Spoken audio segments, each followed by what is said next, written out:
우리 다 함께 자리에서 일어나셔서 사도신경으로 신앙 고백함으로 하나님 앞에 주일 예배 드리겠습니다. 나는 전능하신 아버지 하나님 천지의 창조주를 믿습니다. 나는 그의 유일하신 아들 우리 주 예수 그리스도를 믿습니다. 그는 성령으로 잉태되어 동정녀 마리아에게서 나시고 본디오 빌라도에게 고난을 받아 십자가에 못 박혀 죽으시고 장사된 지 사흘 만에 죽은 자 가운데서 다시 살아나셨으며 하늘에 오르시어 전능하신 아버지 하나님 우편에 앉아 계시다가 거기로부터 살아있는 자와 죽은 자를 심판하러 오십니다. 나는 성령을 믿으며 거룩한 공교회와 성도의 교제와 죄를 용서받는 것과 몸의 부활과 영생을 믿습니다. 아멘.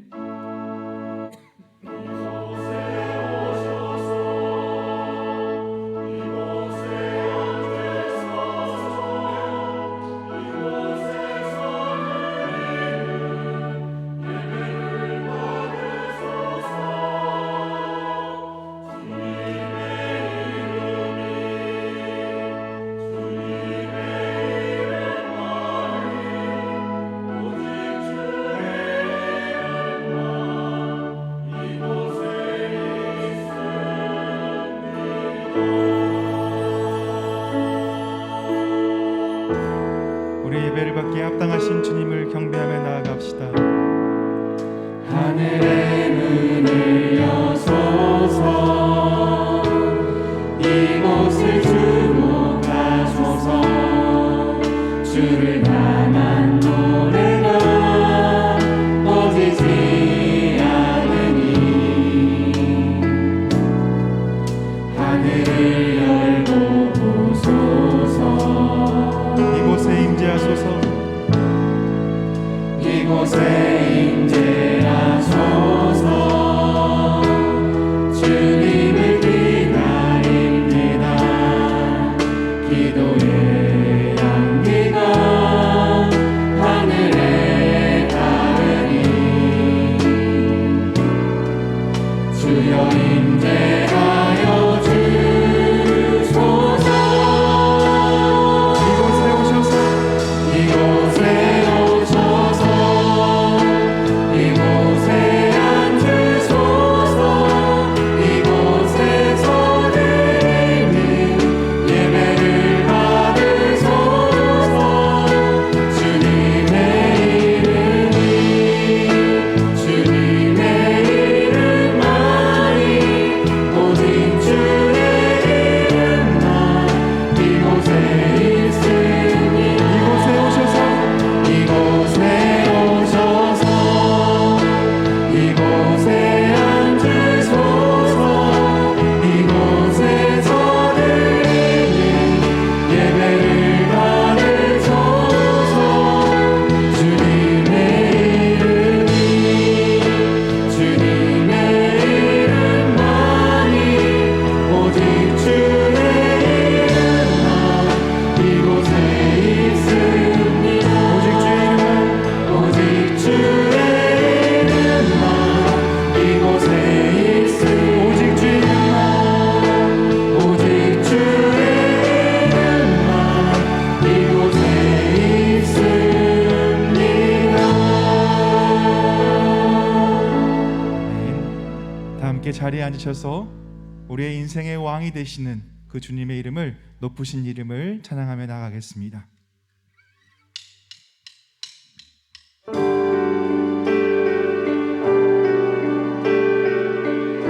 우리의 왕이 되시는 주님의 이름을 이 시간 찬양하며 나아갑니다.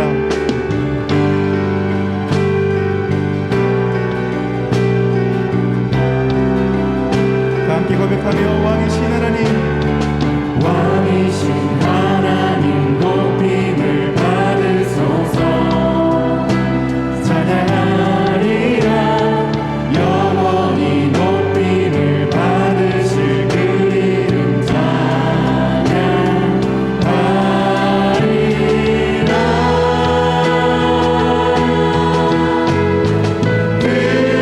그리스도 진리로 다스리네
왕 되신 주님께서 우리를 보살피시고 또 도우십니다. 우리가 그 주 안에 계실 때 우리는 근심이 없고 또 주님을 의지하며 나아갈 수 있음을 이 시간 고백하며 나아갑시다. 주 안에 있는 나에게 단 근심이 있으랴 십자가 밑에 나아가 내 짐을 풀었네 그 두려움이 변하여 내 기도 되었고 전날의 한숨 변하여 내 노래 되었네 주님을 찬송하면서 할렐루야 할렐루야 내 앞길 멀고 험해도 나 주님만 따라가리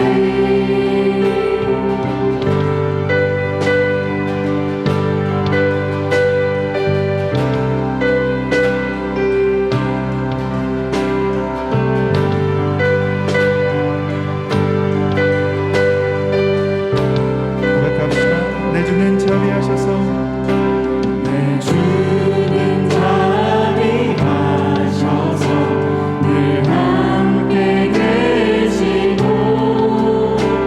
내 궁핍 밤을 아시고 늘 채워주시네 내 주와 맺은 언약은 내 주와 맺은 언약은 영불변하시니 그 나라가기까지는 늘 보호하시네 주님을 찬송하면서 할렐루야 할렐루야 내 앞길 멀고 험해도 나 주님만 따라가리 주님을 찬송하면서 할렐루야 할렐루야 내 앞길 멀고 험해도 나 주님만 따라가리 주님을 찬송하면서 할렐루야 할렐루야 내 앞길 멀고 험해도 나 주님만 따라가리 주님을 찬송하면서 할렐루야 할렐루야 내 앞길 멀고 험해도 나 주님만 따라가리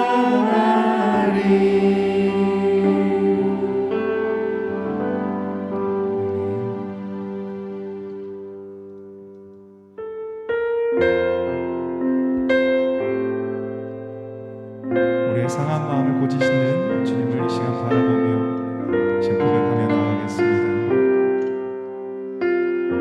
마음이 상한 자를 마음이 상한 자를 고치시는 주님 하늘의 아버지 날 주관하소서 주의 길로 인도하사 자유케 하소서 새 일을 행하사 굳게 하소서 다시 한번 고백하며 마음이 상한 자를 마음이 상한 자를 고치시는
목이 마르니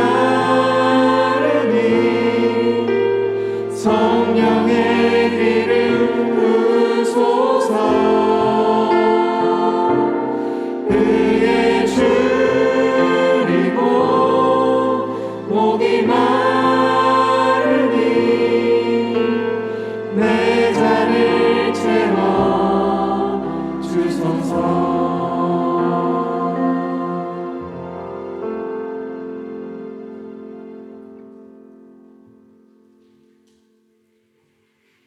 영원한 생명 되시는 전능하신 하나님, 날마다 저희들을 사랑으로 보호해 주시고 거룩한 주일 예배 드릴 수 있도록 불러주시니 감사합니다. 이 시간도 마음을 주장하여 주셔서 영과 진리로 드리는 예배 되도록 인도하여 주옵소서.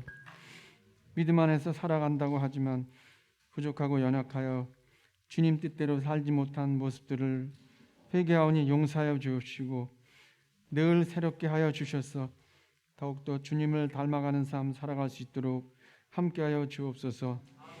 모든 교역자님들과 선교사님들과 성도들에게 영간의 강건함과 지혜와 명철을 더하여 주옵시고 주의 일을 행하실 때마다 피곤치 않도록 늘 붙잡아 주옵시며 자녀와 가정과 일터 위에 복을 더하여 주셔서 주님 뜻 안에서 형통한 삶을 살아갈 수 있도록 인도하여 주옵소서. 겸손히 주님께 맡기고 나아갈 때마다 돕는 은혜로 풍성케 하여 주옵시고 악한 영과 미혹하는 종교 집단의 세력에 사로잡히지 않도록 강하게 붙잡아 주옵시며 몸된 교회가 말씀 가운데 세상을 섬기고 치유하는 생명력 있는 영적 공동체로서의 역할을 균형 있게 잘 감당하게 나갈 수 있도록 은혜를 더하여 주옵소서. 새로 편성된 오이코스 공동체 모임들이 주의 사랑 안에서 예배하며 그제를 나눌 때마다 행복한 열매를 맺을 수 있도록 인도하여 주옵시고 수능시험을 앞둔 자녀들에게 지혜와 능력과 담대함을 다하여 주셔서 준비된 가운데 좋은 결과를 얻을 수 있도록 함께하여 주옵소서.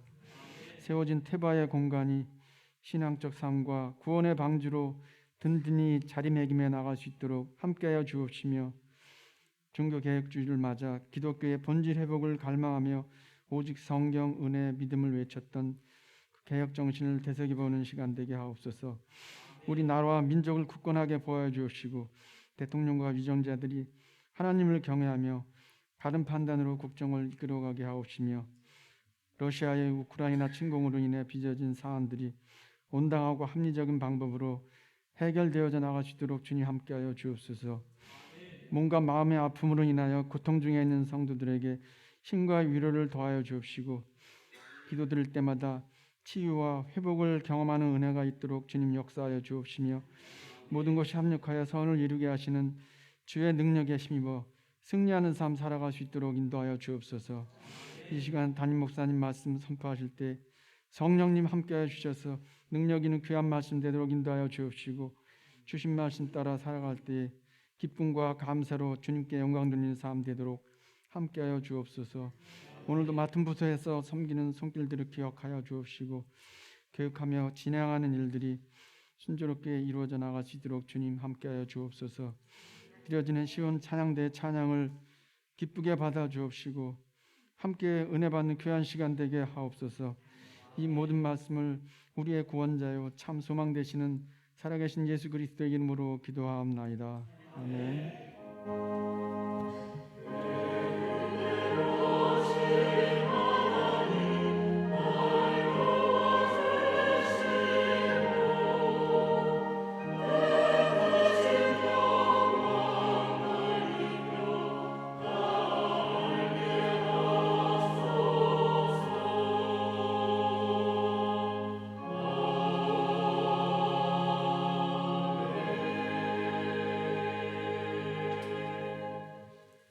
오늘 우리에게 주시는 하나님의 말씀은 사도행전 9장 36절에서 43절까지 말씀입니다.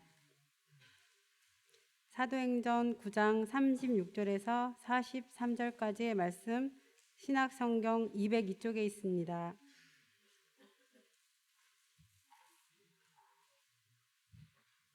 하나님의 말씀을 봉독하겠습니다. 욥바에 다비다라 하는 여 제자가 있으니 그 이름을 번역하면 도르가라. 선행과 구제하는 일이 심히 많더니 그때 병들어 죽음에 시체를 씻어 다락에 누이니라. 룻다가 욥바에서 가까운지라. 제자들이 베드로가 거기 있음을 듣고 두 사람을 보내어 지체 말고 와 달라고 간청하여 베드로가 일어나 그들과 함께 가서 이르매 그들이 데리고 다락방에 올라가니 모든 가부가 베드로 곁에 서서 울며 도르가가 그들과 함께 있을 때에 지은 속옷과 겉옷을 다 내보이거늘 베드로가 사람을 다 내보내고 무릎을 꿇고 기도하고 돌이켜 시체를 향하여 이르되 다비다야 일어나라 하니 그가 눈을 떠 베드로를 보고 일어나 앉는지라. 베드로가 손을 내밀어 일으키고 성도들과 가부들을 불러들여 그가 살아난 것을 보이니 온 욥바 사람이 알고 많은 사람이 주를 믿더라. 베드로가 욥바에 여러 날 있어 시몬이라 하는 무두장이의 집에서 머무니라. 이것은 하나님의 말씀입니다.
원하시라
감사합니다. 십자가 아래 갈보리 안에 숨막히는 그것이 그려질 정도로 참 마음에 감동이 있었던 것 같습니다. 여러분 주보를 참고하실 때 여러분 앞에 교회식 전하겠습니다. 우리 교회를 방문하신 모든 분들 주님의 이름으로 환영합니다. 등록 원하시는 분 말씀하시면 저희가 친절하게 도와드리겠습니다. 계속해서 말씀과 함께 철로역정 진행 중인데요. 특별히 월요일과 금요일에 보게 되면 월요일 아가서를 시작하고 금요일 이사야서를 시작합니다. 결혼 영상을 보시고 나면 훨씬 더 우리가 숲을 보고 이제 나무를 볼 수 있기 때문에 유익한데요. 꼭 홈페이지를 통해서 아가서 결혼성과 또 이사야 결혼을 함께 꼭 영상을 보시고 따라와 주시기를 부탁드립니다. 오늘 찬양 예배 안내입니다. 성경적 관점의 재정 관리에 대해서 미래희망 가정연구소 책임연구원 변관우 집사님 오셔서 말씀을 전하십니다. 내용 우리에게 매우 유익한 내용이라 생각합니다. 우리 성도님들 시간 내서 꼭 들어보셨으면 좋겠고요. 그래서 많은 분들 참여 부탁합니다. 돌아오는 화요일은 월세금의 날입니다. 월초 새벽 금식 기도의 날이고요.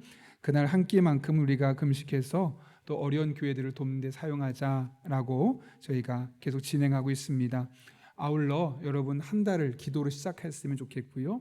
이를 위해서 기도 제목 꼭 쓰셔서 그날 가져오시면 저희가 이제 코로나 상황도 좀 나아졌으니 안수기도도 하면서 또 하나님 은혜가 임할 수 있기를 계속해서 기도하도록 하겠습니다.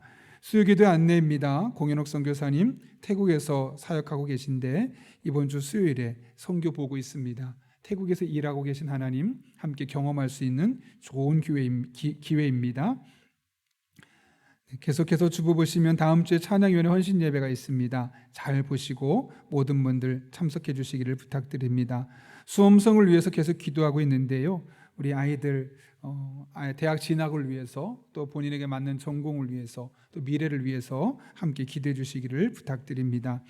아동부 말씀 암송대회가 있었는데 무려 31구절을 아이들이 암송한다고 합니다.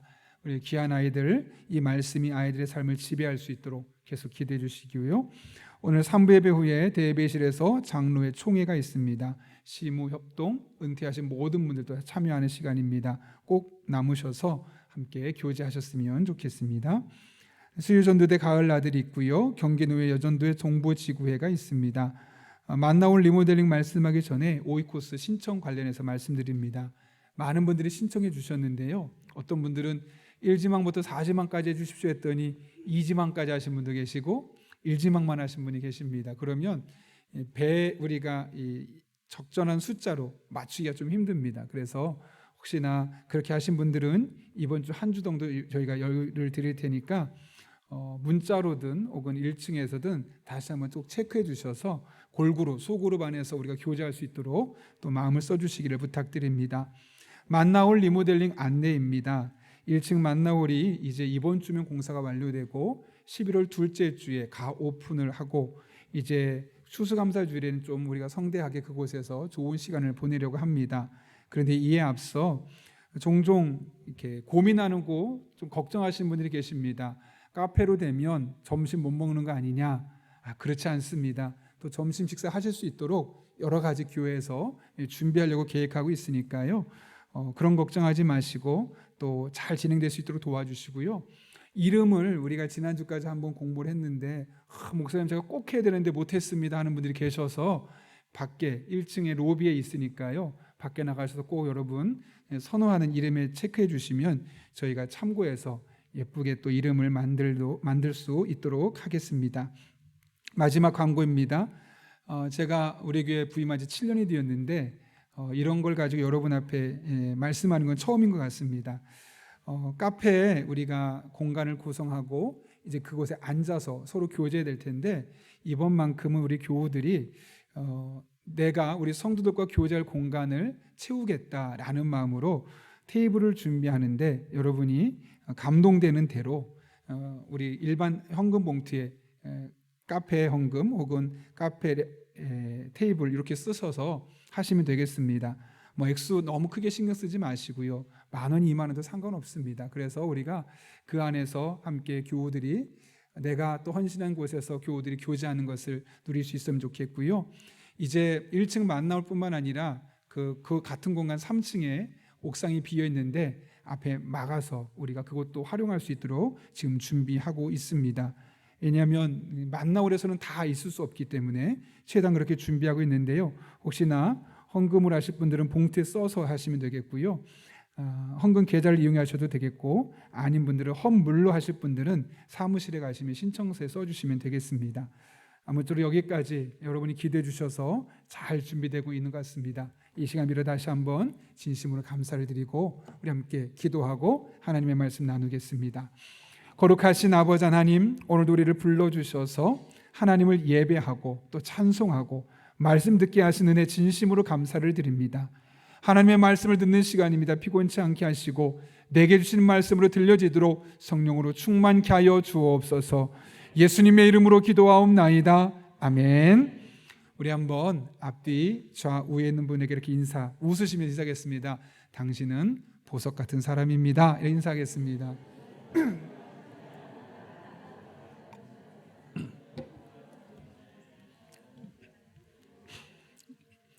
네, 또 잘 모르는데 큐빅 같습니다. 이렇게 하면 안 되십니다.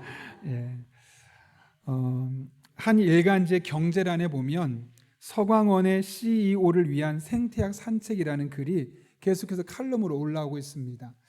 생태학자가 이제 동물들을 보고 자연 현상들을 보면서 리더들에게 또 이 세상을 살아가는 사람들에게 통찰력을 주기 위해서 계속 올리고 있는 글인데 제가 읽을 때마다 참 도움이 많이 되는 것 같습니다. 그 중에 한 내용인데요. 동물의 왕국을 보게 되면 아프리카 초원에서 얼룩말들은 도망가고 그 뒤를 맹렬하게 쫓고 있는 사자나 하이에나 이런 동물들이 나타나는 것을 보게 됩니다. 그래서 그림을 보면 거의 비슷하죠. 사자나 하이에나는 열심히 쫓아가고 얼룩말은 도망가고, 이것이 바로 동물의 세계입니다. 그렇다면 여러분, 도망가는 얼룩말과 쫓아가는 사자 중에 누가 더 오래 살까요? 네, 그렇다고 생각합니다. 그냥 단순하게만 생각하면 잡혀먹을지 몰라서 늘 스트레스 받고 있는 이 얼룩말이 빨리, 그 스트레스 때문에 빨리 죽을 것처럼 보입니다. 그러나 실상은 그렇지 않습니다. 오히려 사자와 하이에나의 평균 수명은 15년에서 18년이지만 얼룩말들은 2배 준하는 30에서 35년을 산다고 그럽니다. 도망다니는 얼룩말이 쫓아가는 사자보다 훨씬 더 오랜 시간을 사는 것이죠. 그럼 도대체 왜 이런 일이 생기는 것일까 분석해 보니까 동물학자들에 의하면 맹수들은 먹잇감을 찾아야 됩니다. 그러니까 찾는 것도 스트레스고, 찾으면 빠르게 달려가서 먹어야 되니까 그것도 스트레스고, 또 심지어는 나이가 점점 들어가면 체력이 떨어지다 보니까 사냥을 하기가 힘들어지는 겁니다. 그러니까 이제는 먹는 것 자체가 스트레스가 되다 보니까 오히려 맹수들이 수명이 훨씬 더 짧다는 거죠. 반면에 초식동물들은 언제나 초원에 먹잇감이 널려 있는 겁니다. 풀을 먹고 사니까 언제든 목만 내리뜨리면 먹을 수 있기 때문에 편하게 먹을 수 있죠. 더군다나 맹수가 달려올 때는 잠깐 동안 극심한 스트레스를 받지만 피하고 나면 언제 그랬니라는 듯이 과거를 다 잊어버리고 너무나 편안하게 초원에서 풀을 뜯어 먹는다는 겁니다. 이전에 도망가던 자리에서 돌아와서 원래의 자리로 돌아오게 되는 것이고, 그러다 보면 안정감을 찾게 되고 결국 스트레스 없이 더 오랜 시간을 살게 된다는 거죠. 사실 초원에서 풀을 뜯고 있는 얼룩말에게 있어 맹수들의 습격은 당혹할 만한 당혹스러운 상황들입니다. 그러나 이 모든 스트레스들을 잊어버리고 원래 삶의 자리로 돌아가게 될 때 그들은 안정감을 찾게 되고 오히려 맹수보다 오랜 시간을 살 수 있게 되는 것이죠. 근데 이것은 비단 동물들의 세계에서만 존재하는 것이 아니라 인간들에게서도 동일하게 적용된다는 겁니다. 우리가 살다 보면 예기치 못한 일들로 말미암아 당혹스러운 순간들을 맞이하게 됩니다. 그럴 때 그 상황에 함몰되어서 스트레스에 푹 빠져 살아가는 사람들이 있습니다. 이들은 육체와 정신이 점점 지쳐가게 되면서 삶의 의욕이 사라집니다. 그리고 수많은 질병에 노출될 수밖에 없다는 겁니다. 반면에 똑같은 상황인데 당황스러운 상황 속에서 스트레스를 받는 대신에 잠깐 스트레스를 받지만 자신의 자리로 돌아와서 살아가는 사람들은 불안감이나 걱정의 노예가 되지 않고 다시 평안한 일상으로 돌아갈 수 있게 된다는 거죠. 그렇다면 여러분, 우리들의 삶에 예기치 못했던 당혹스러운 상황들이 전개될 때 우리가 돌아가야 할 일상은 무엇일까요? 오늘 우리는 본문의 말씀을 통해 그것을 확인할 수 있는데요.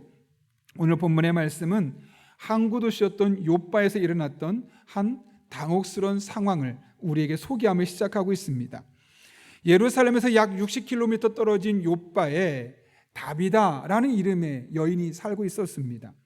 그녀의 또 다른 별명이 있는데 그것은 도르가입니다. 다비다는 히브리어 이름이고 도르가는 헬라식 이름입니다. 그 뜻은 눈이 예쁜 가젤이란 뜻을 갖고 있죠. 오늘 본문 36절을 보게 되면 그녀에 대해서 몇 가지 사실을 알려주는데요. 첫 번째, 그녀는 여제자였다고 합니다. 당시 예수님을 따라다니던 수많은 제자들은 거의 성별이 남자들이었습니다.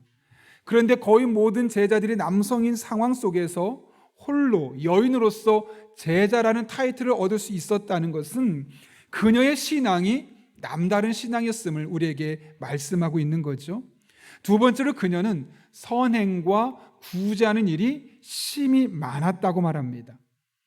그녀의 신앙이 교회 안에서 봉사하는 정도가 끝이 아니라 그 교회를 밖으로 넘어서서 어려운 사람들을 돕는 일에 활용하는 데까지 나아가는 그런 폭넓은 신앙인이었음을 말씀하고 있는 것이죠.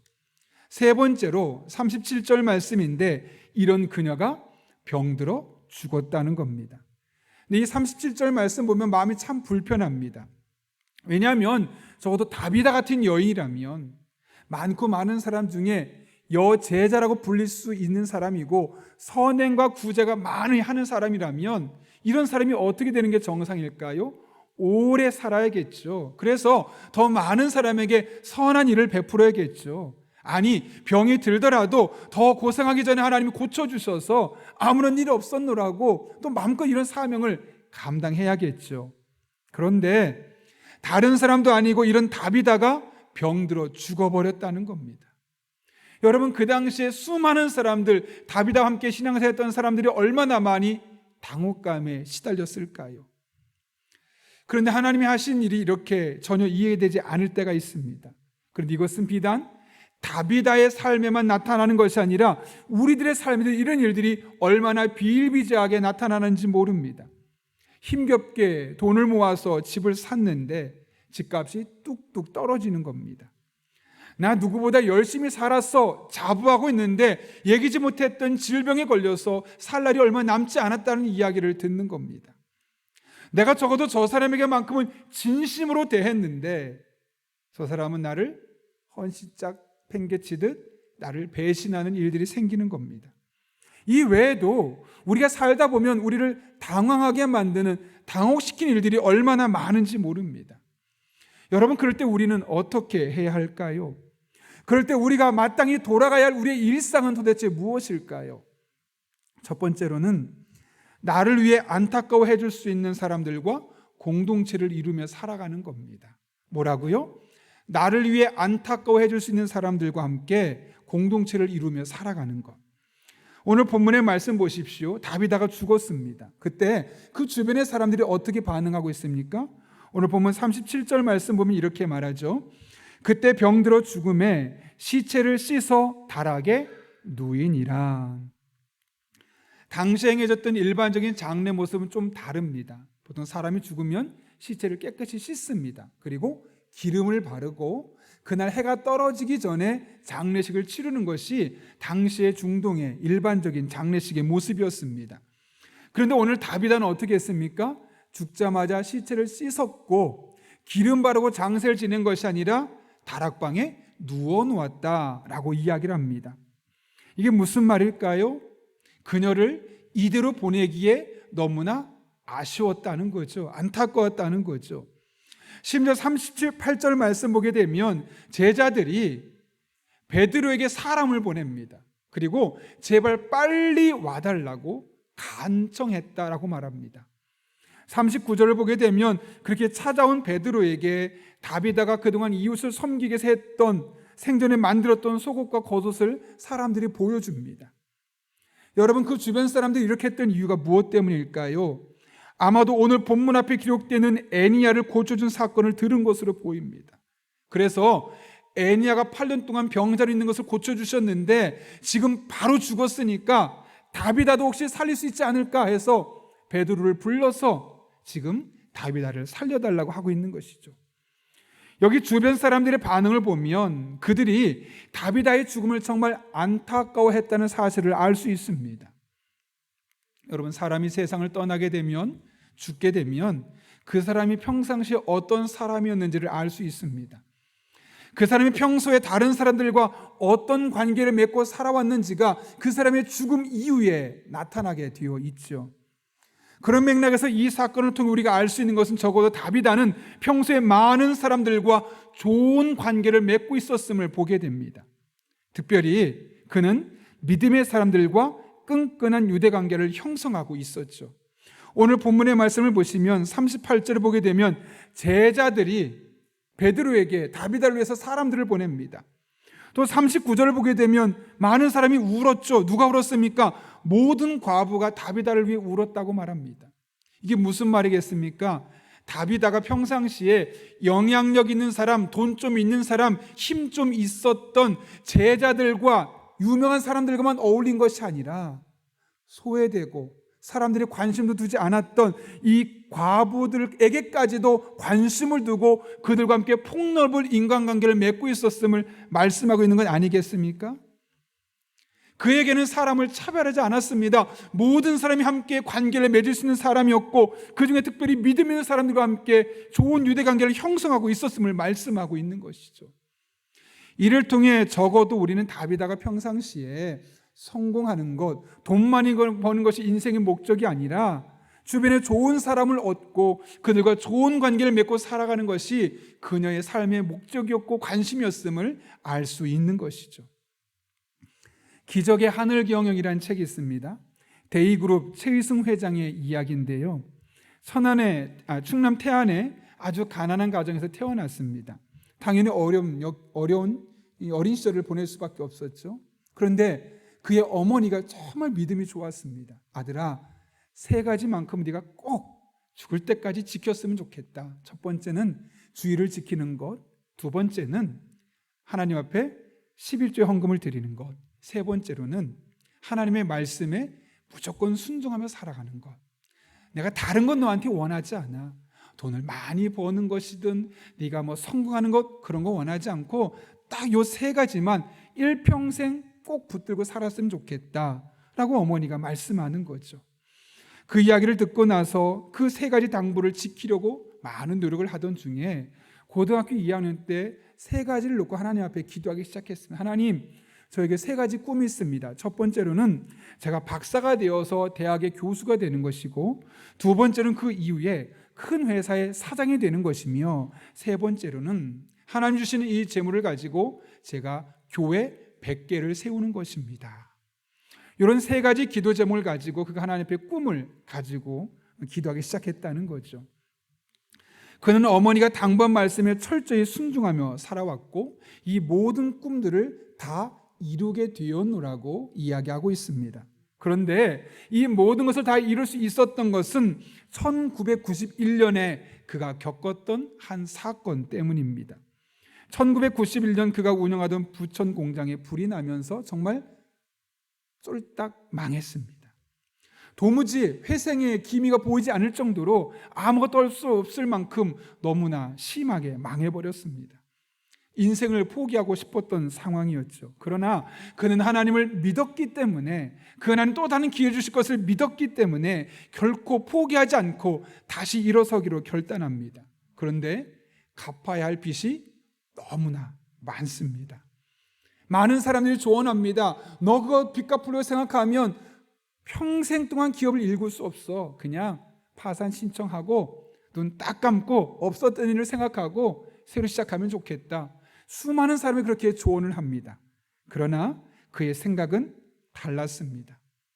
그가 사업을 하는 목적은 돈을 많이 벌기 위한 것이 아니라 돈을 벌고 나서 그것으로 어려운 이웃들을 섬기고 100개의 교회를 세우는 것이 그의 목적이었기 때문에 저는 그렇게 결정할 수 없었죠. 사실 여러분, 돈이라는 것은 있다가도 없고 없다가도 있는 것 아니겠습니까? 그러나 사람은 한번 잃으면 도무지 찾을 수가 없습니다. 한번 잃으면 사람은 그냥 끝나버리는 거죠. 이런 거 사실 누구보다 잘 알았기 때문에 그는 가장 먼저 채권, 32명의 채권자를 찾아다니면서 그 채무 문제를 해결하려고 하는 겁니다. 정말 미안한데 나에게 딱 1년만 시간을 주십시오. 그럼 제가 빌렸던 모든 돈을 다 갚겠습니다. 저를 꼭 믿어주십시오. 32명을 일일이 찾아다니면서 부탁을 하는 겁니다. 그랬는데 그 마음이 얼마나 정성스러운지 그 모든 채권자들이 흔쾌하게 동의해 주었고, 그들이 오히려 더 보증을 서줄 뿐만 아니라 좋은 평판이 있다 보니까 쫄딱 망한 상태임에도 불구하고 무려 100억 원이나 되는 돈을 대출받을 수 있게 되었다는 겁니다. 그러면서 그 돈을 모판으로 삼아서 조금씩 성장하면서 12개의 계열사를 가진 데이그룹을 그가 만들 수 있게 되었던 것이죠. 그래서 그가 말합니다. 1991년에 화재가 도리어 자신에게는 축복이었고, 이로 인해 사람들이 얼마나 중요한지를 깨닫게 되었으며 이런 과정을 통해서 더 큰 성장을 경험할 수 있었노라고. 여러분, 우리가 살고 있는 시대를 일컬어 자본주의 시대라고 말합니다. 돈이 주인공이고 돈이 가장 중요한 목적, 성공이 우리의 삶의 목표가 되어 있는 시대이죠. 그러다 보니까 돈보다 훨씬 더 중요한 사람의 존재, 이 사람의 가치가 평가절하될 때가 얼마나 많은지 모릅니다. 그런데 여러분, 잘 생각해 보십시오. 돈이 아무리 많아도 사람이 없다면 그게 무슨 소용이 있겠습니까? 여러분이 억만금을 갖고 있다 할지언정 무인도에서 혼자 산다면 그 돈이 여러분에게 무슨 의미가 있겠습니까? 결국 돈도 사람이 있어야만 그 의미가 있는 것 아니겠습니까? 그렇다면 여러분, 우리가 무엇을 위해 살아야 될지 그 목표는 너무나 선명하게 나타나게 되는 건 아닐까요? 여러분은 돈과 성공을 얻기 위해 살아가고 있습니까? 아니면 더 좋은 사람들과 더 좋은 관계를 맺기 위해서 이 세상을 살아가고 있습니까? 여러분은 다윗과 같이 여러분이 세상을 떠났을 때 여러분을 위해서 안타까워해 줄 그 누군가가 적게 있습니까? 많이 있습니까? 돈과 성공은 아침 안개처럼 결국 사라질 수밖에 없지만 사람은 계속해서 남을 수밖에 없는 겁니다. 바라긴 여러분 한 분 한 분이 다윗과 같이 돈과 성공 중심의 삶이 아니라 사람 중심의 삶을 살아갈 수 있는 여러분 될 수 있기를 바랍니다. 여러분의 삶에 당혹스러운 사건이 있어서 여러분이 어떻게 할 줄 몰라 할 때 하나님이 그들을 통해 일하시는 것을 보게 될 것입니다. 그런 은혜를 경험하는 여러분 될 수 있기를 예수님의 이름으로 축원합니다. 우리 인생을 살아가며 당혹스러운 일을 만났을 때 우리는 어떻게 해야 될까요? 두 번째로는 간절하게 기도하고 주시는 감동을 따라 행동하라는 겁니다. 오늘 다비다의 시체가 안치되어 있는 곳에 베드로가 도착했습니다. 베드로가 도착해서 가장 먼저 한 일이 무엇일까요? 오늘 40절 말씀인데요. 여러분 한번 읽어볼까요? 시작. 베드로가 사람을 다 내보내고 무릎을 꿇고 기도하고 아멘. 여기 보게 되면 베드로가 무릎을 꿇고 기도했다고 그럽니다. 근데 이것은 일반적인 기도의 모습이 아닙니다. 그 당시의 대표적인 기도의 모습은 일어서서 두 손을 들고 기도하는 것이 일반적인 기도의 모습이었습니다. 따라서 오늘 베드로의 모습은 매우 예외적인 모습이죠. 그렇다면 여러분, 도대체 무릎을 꿇고 기도한다는 것은 무엇을 의미하는 걸까요? 성경을 보면 무릎을 꿇고 기도한다는 것은 간절하게 기도한다는 의미를 갖고 있습니다. 대표적인 예로 예수님이 그런 모습을 보여주셨죠. 누가복음 22장에 보게 되면 예수님께서 마지막으로 가룟 유다와 그를 잡으러 온 사람들에게 잡히시기 전에 마지막으로 기도하러 간 곳이 어디입니까? 누가복음에 의하면 감람산이었다고 합니다. 그때 예수님께서 기도하셨는데 어떻게 기도하셨느냐? 누가복음 22장 41절 42절 제가 읽어볼게요. 그들을 떠나 돌 던질 만큼 가서 무릎을 꿇고 기도하여 이르시되 아버지여, 만일 아버지 뜻이거든 이 잔을 내게서 옮기시옵소서. 그러나 내 원대로 마시옵고 아버지의 원대로 되기를 원하나이다 하시니. 예수님께서 무릎을 꿇고 기도했습니다. 그 기도 제목은 나를 살려주십시오 라는 기도 제목이었습니다. 근데 그 기도를 무려 3번에 걸쳐서 기도하셨죠. 44분 한 번 더 기도하십니다. 예수께서 힘쓰고 애써 더욱 간절히 기도하니 땀이 땅에 떨어지는 핏방울 같이 되더라. 무릎을 꿇고 힘쓰고 애써 더욱 간절히 기도했을 때 마치 땅이 핏방울처럼 뚝뚝 떨어질 만큼 그만큼 간절하게 예수님께서 기도하셨다는 거죠. 그런데 오늘 지금 베드로가 그 예수님처럼 무릎을 꿇고 죽은 다비다를 살리기 위해서 간절하게 기도하고 있는 모습을 보여주고 있는 겁니다. 여러분, 이렇게 다비다를 위해서 간절히 기도하고 나서 지금 베드로가 어떤 반응을 보입니까? 끝부분에 보면 다비다야 일어나라. 여러분, 이 부분을 보면서 어떤 마음이 드십니까? 아멘 되기도 하지만 죽어 있는데 죽은 시체한테 일어나라고 말하는 것이 쉽습니까? 어렵습니까? 결코 쉽지 않습니다. 환자라면 나았다라고 했을 때 조금 피가 덜 나도 괜찮겠지만 죽은 사람을 살리는 것은 평상시에 일반 사람이 해본 적이 없었던 일이기 때문에 이렇게 말할 수가 없는 겁니다.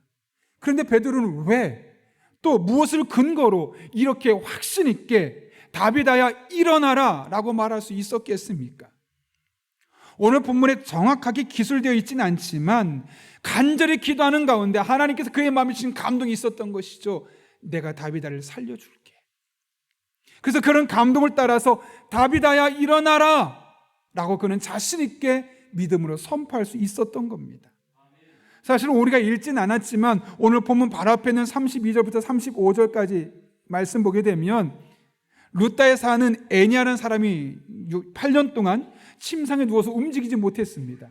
근데 그에게 베드로가 다가가서서 뭐라고 말하냐면 베드로가 이르되 애니아야 예수 그리스도께서 너를 낫게 하시니 일어나 내 자리를 정돈하라 했더니 그녀가 일어난 겁니다.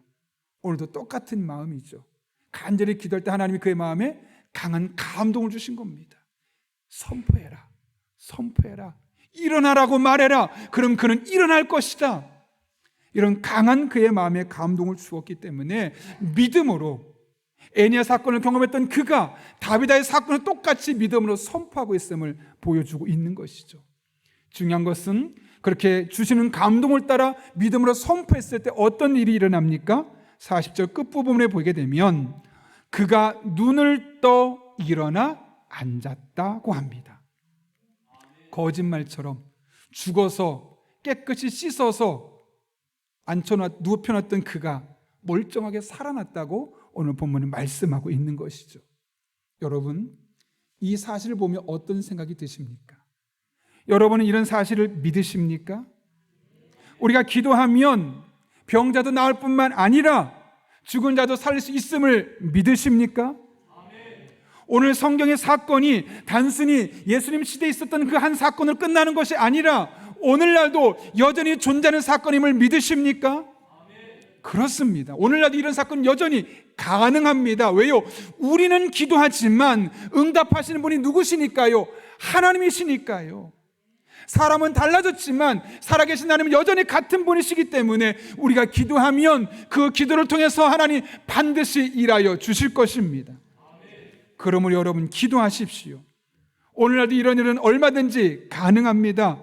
그리고 그렇게 기도할 때 하나님 주시는 특별한 마음의 감동들이 있습니다. 그것은 가리고 그 감동을 따라 행동하게 되면 하나님 그 감동하신 대로 분명히 역사하시고 응답하시는 것을 우리가 볼 수 있게 되는 것이죠. 잊지 말아야 할 것은 이것은 철저하게 기도한 사람만, 특별히 간절히 기도한 사람만 경험할 수 있다는 겁니다. 기도하지 않은 사람은 아무리 감각이 뛰어나도 이런 것은 절대로 경험할 수 없습니다. 그래서 우리는 기도하되 간절하게 기도해야 합니다.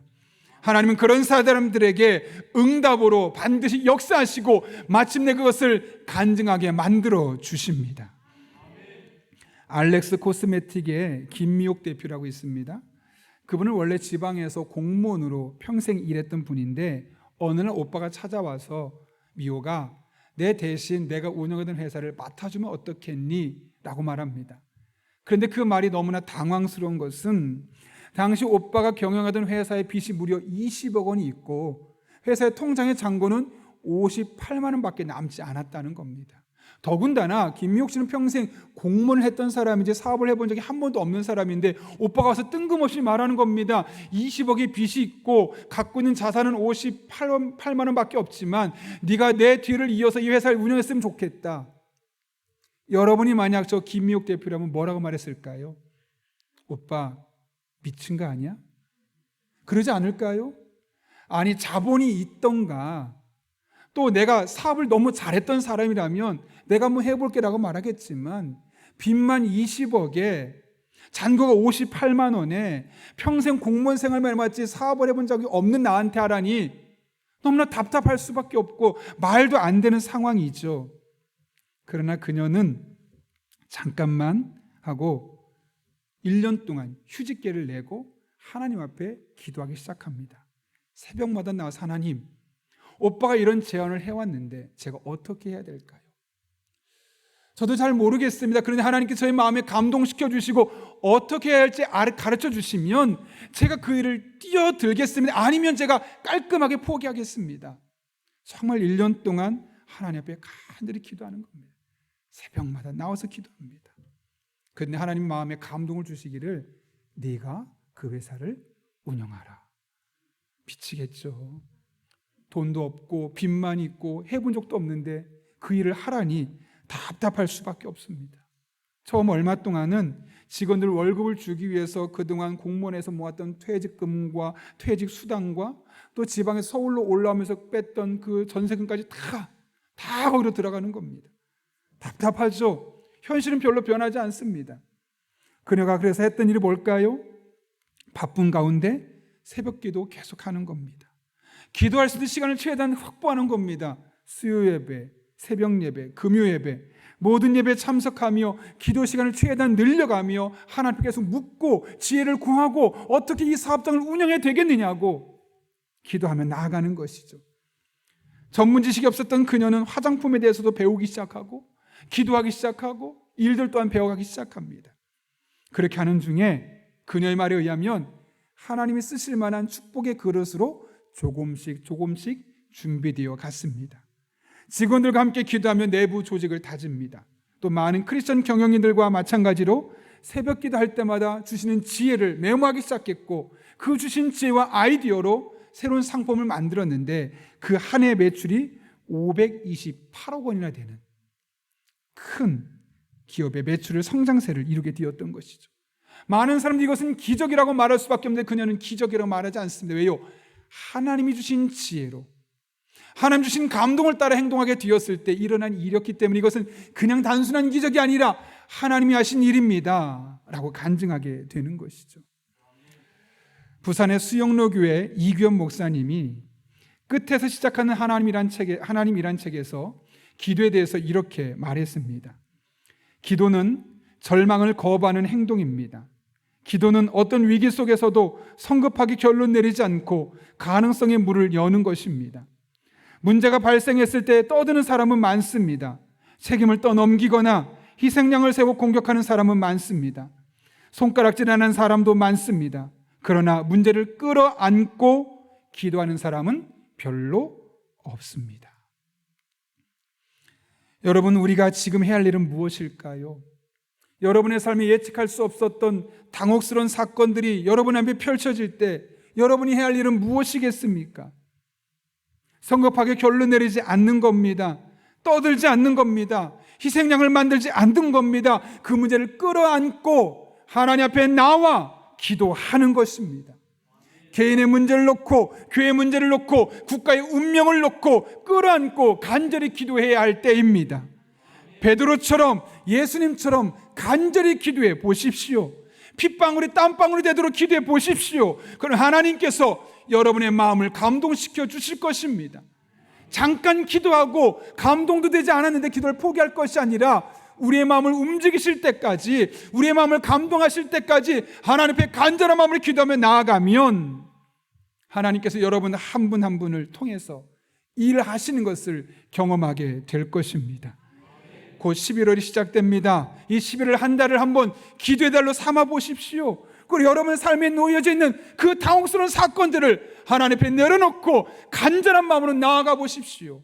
하나님 반드시 여러분의 마음을 움직여 주실 것이고, 하나님 반드시 그 문제 해결해 주실 것이고, 여러분이 했던 그 기도했던 것들은 여러분의 간증으로 바뀌게 되는 것을 경험하게 될 것입니다. 이 한 달 여러분의 기도가 간증이 되어지는 그 축복을 경험할 수 있기를 예수님의 이름으로 축원합니다. 함께 기도하겠습니다. 이 시간 기도하실 때 오늘 말씀을 기억하며 함께 기도하기를 원합니다. 두 가지 기도 제목입니다.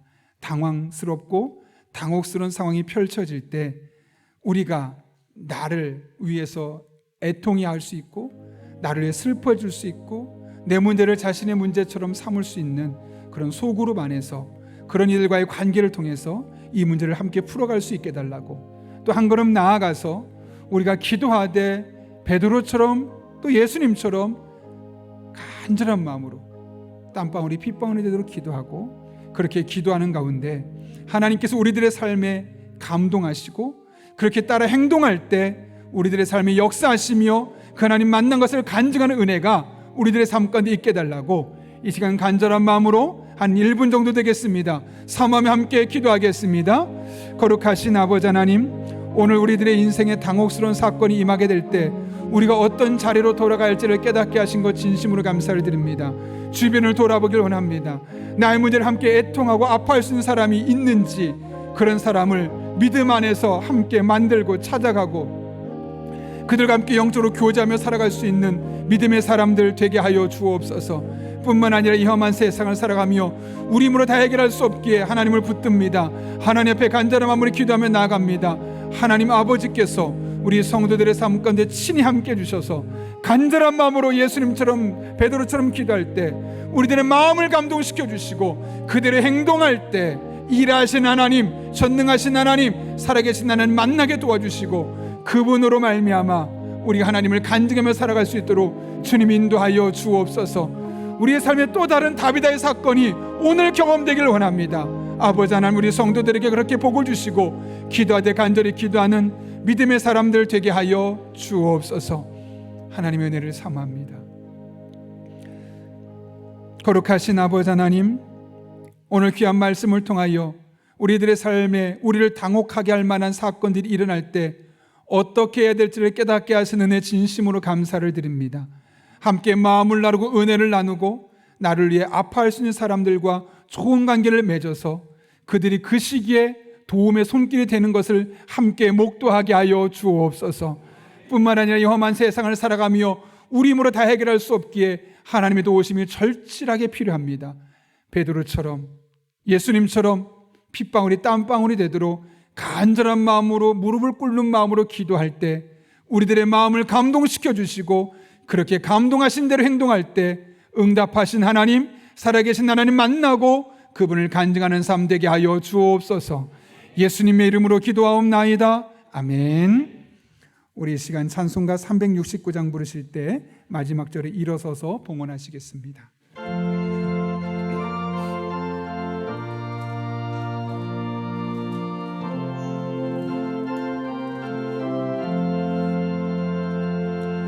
죄짐 맡은 우리 구주, 어찌 그운 친군지, 걱정 근심 무거운지 우리 주께 맡기세. 주께 고함 없는 고로 복을 받지 못하네. 사람들이 어찌하여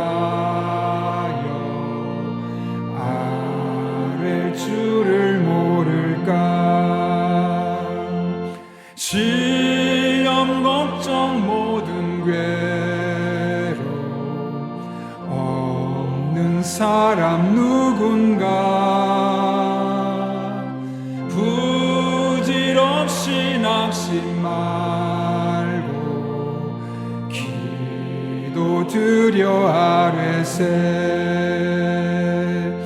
이런 진실하신 친구 찾아볼 수 있을까.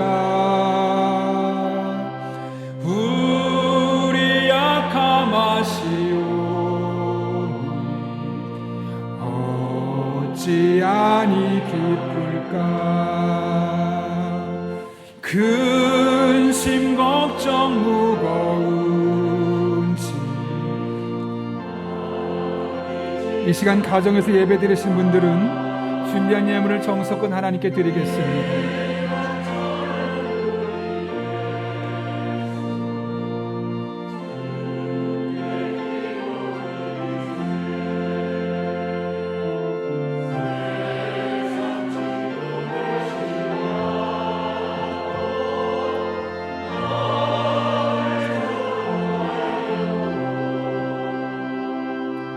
예수 품에 안기어서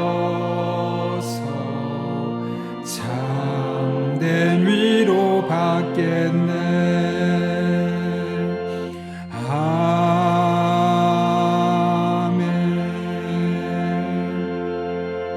아멘. 거룩하신 아버지 하나님, 우리네 인생에 시험 있고 걱정 있고 근심 있을 때 그 모든 무거운 짐을 우리에게서 벗겨주시고 피난처 되신 하나님 앞에서 이 모든 문제를 풀어갈 수 있도록 인도하시는 은혜 진심으로 감사를 드립니다. 우리 힘으로 할 수 없는 것들이지만 하나님께서 우리와 친히 함께 해주셔서 지난 한 주간을 살게 하셨고 오늘 이렇게 주님 앞에 나와 예배하게 하신 그 은혜 진심으로 감사를 드립니다. 모든 것이 하나님의 은혜임을 알기에 그 은혜에 대한 응답으로 우리의 마음을 담아 신앙의 고백을 담아 다양한 제목으로 하나님 앞에 예물들을 드립니다. 이 모든 예물 기쁘게 받아 주시옵고 우리 성도 한 분 한 분의 삶에 더 귀하고 복된 것을 갚아주시는 은혜의 한 주간 되게 하여 주옵소서. 우리 성도들의 피와 땀과 눈물이 배어 있사오니 단 한 푼도 허투루 쓰여지지 아니하도록 우리로 하여금 성령으로 충만하게 하여 주시옵고 하나님 주시는 그 지혜와 인도하심으로 단 한 푼도 낭비하지 아니하고 하나님 아버지의 마음을 시원케 하는 일만 사용할 수 있도록 주님 복의 복을 더하여 주옵소서. 우리 성도님들의 삶의 다리로 나아갑니다. 복잡한 세상, 치열한 세상으로 나아갑니다. 때를 따라 돕는 은혜로 힘과 능력과 지혜와 만남의 복을 주시옵고 특별히 늘 성령으로 충만하게 인도하여 주셔서 마땅히 기도할 바를 알게 하시고 그렇게 기도할 때마다 모든 것을 합력해 선을 이루신 하나님의 은혜가 경험되고 간증되게 하여 주옵소서. 예수님의 이름으로 기도하옵나이다. 아멘. 우리 함께 파송의 찬양 부르고 축담으로 오늘 예배 마치도록 하겠습니다.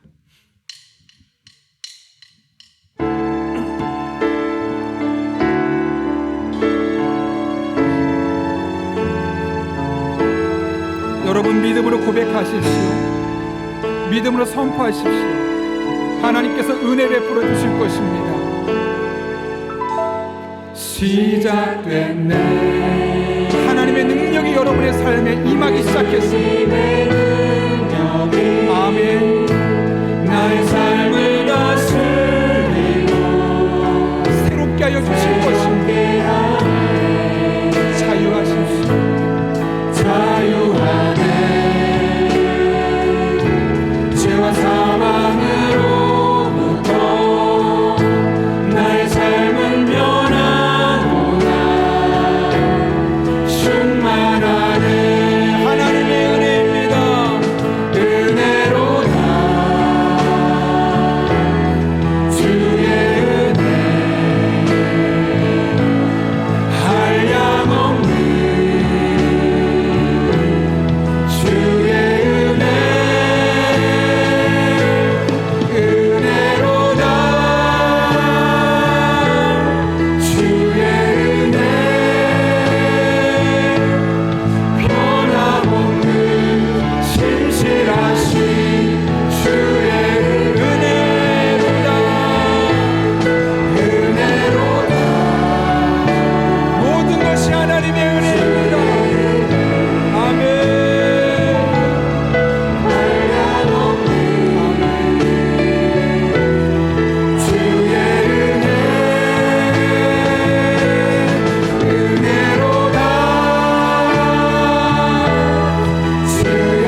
변함없고 신실하신 우리 주 예수 그리스도의 은혜와 하나님 아버지의 사랑과 힘 주시고 능력 주시고 우리를 하여금 감동케 하시는 성령님의 역사하심이 오늘 주신 말씀을 내게 주신 말씀으로 받고 나의 인생에 당황스럽고 당혹스러운 상황이 펼쳐졌을 때 나를 도울 사람, 나를 위해 안타까워할 사람들과 함께 믿음의 교제를 이루며 주신 상황 속에서 베드로처럼 예수님처럼 간절한 마음으로 기도하며 그 가운데 주시는 감동을 따라 살기로 결단하는 이 자리에 머리 숙인 한 영혼 위에 그들의 삶의 자리, 우리 교회와 나라와 민족, 북한 땅과 온 세계 열방 가운데 이제부터 영원토록 함께 하시옵기를 간절히 축원하옵나이다. 아멘.